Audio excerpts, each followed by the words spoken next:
No, just a lot of it was us just not playing aggressive enough and setting the tone, enough in the second half. Obviously in the first half we were kind of right there with them, obviously scoring with them and everything, getting stops when we needed to get stops. But in the second half, when it got later in the half, I think fatigue kind of kicked in and guys just kind of got wore out, and we weren't getting to as many 50-50 balls, and we weren't getting as many offensive rebounds and things like that. Just stuff that helps you, winning play in your favor.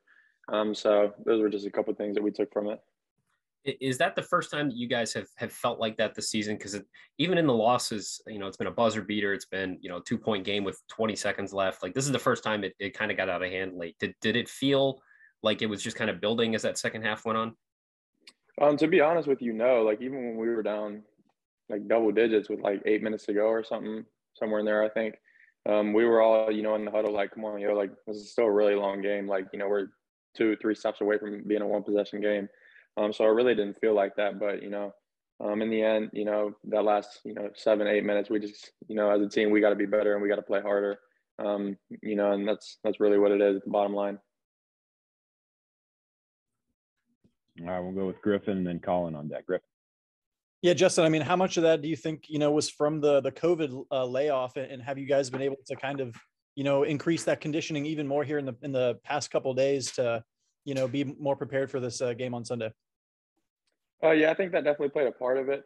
I wouldn't solely put the blame on that by any means, because we've obviously been practicing for a good little bit of time now. But yeah, that 10-day, the 10 little pause we had definitely played a role in it, just with our conditioning and the fact that the Big Ten, you got to be at your best every single night. Like, there is no ifs, ands, or buts about it. So yeah, that definitely played a role in it. But I wouldn't really put like all the blame on it.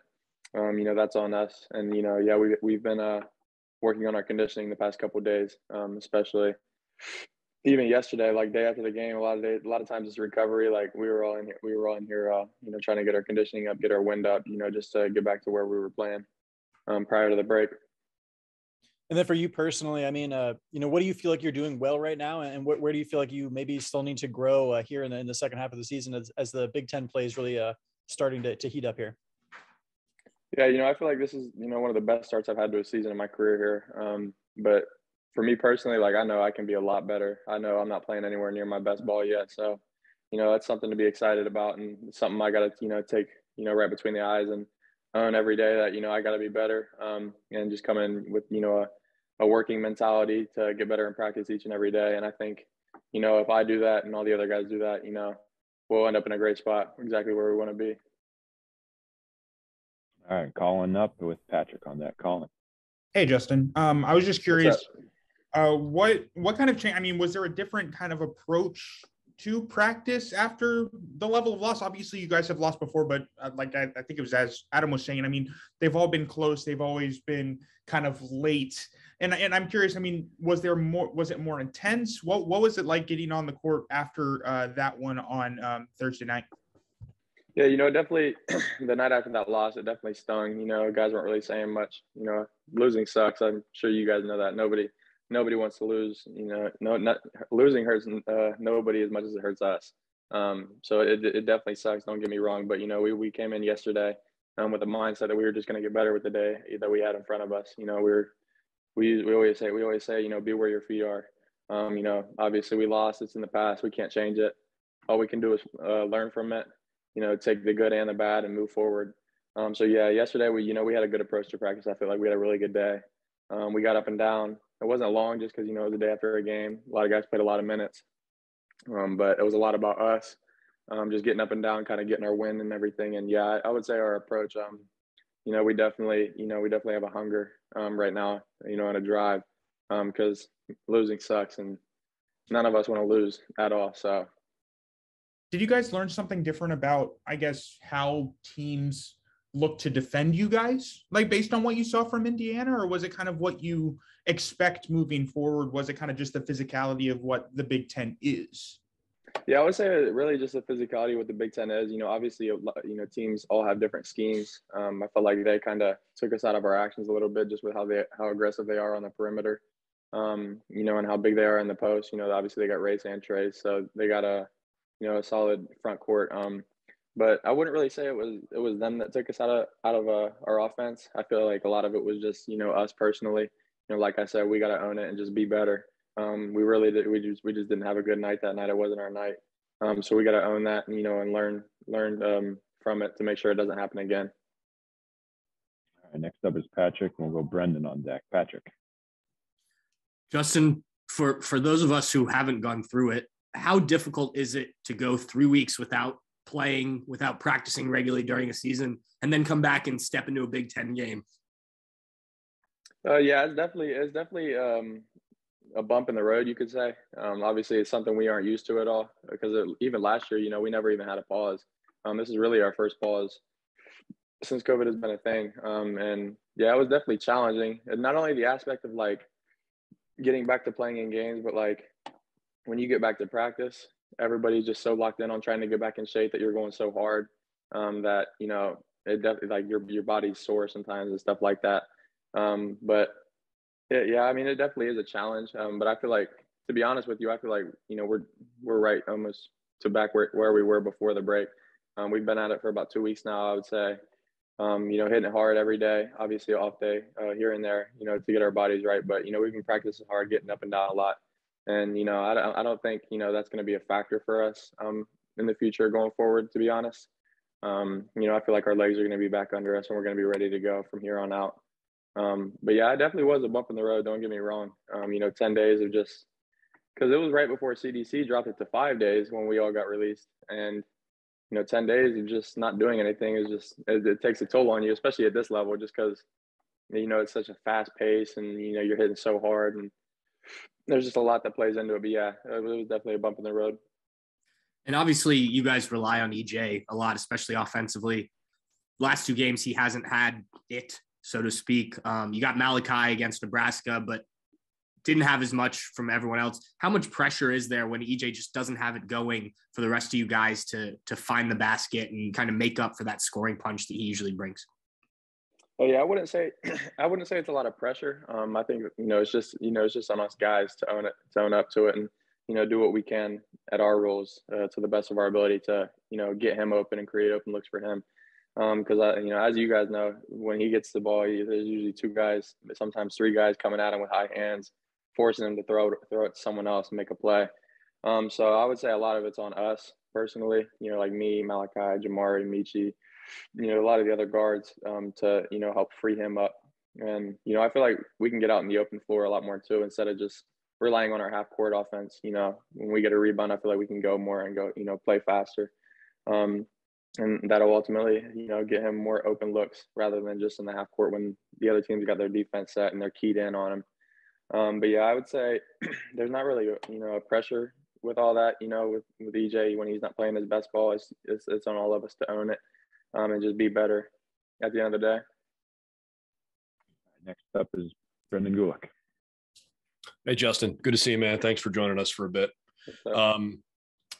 COVID pause aside, can you give us your evaluation of how the season's gone so far, where you guys are as a team compared to what your expectations for the year are? Yeah, that's a great question. Because when you're in a season like this and you're a player, you don't really, a lot of times you don't take time to reflect on, where you are in the season, where you are compared to what your goals were going into the season. But for me personally, I wouldn't say I'm happy with where we're at, just because, losing sucks and we got 3 losses.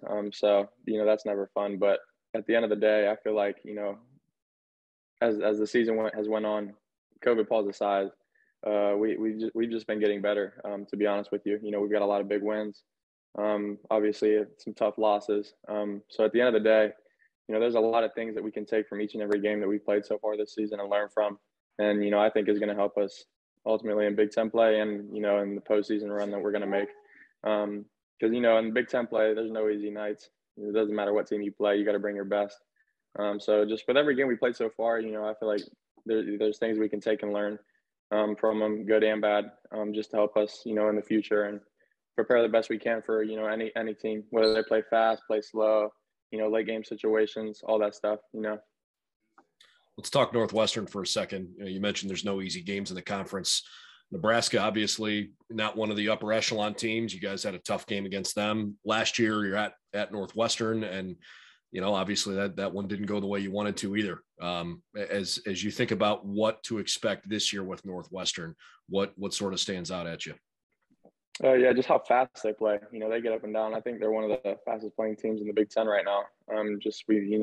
How fast they get a shot on goal, whether it's in transition or in the half court. So, that's something we're going to have to be, keyed in on practice today is getting back and getting our defense set in transition, making sure they don't get any easy looks, nothing to get them going. Because they're a team that can get rolling, pretty quick if they see the ball go through the hoop, just like any team.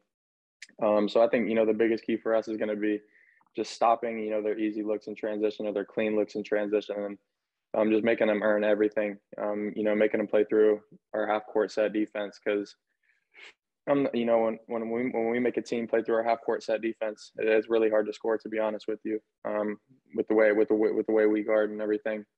So, just that aspect to it, just stopping, the transition, easy looks.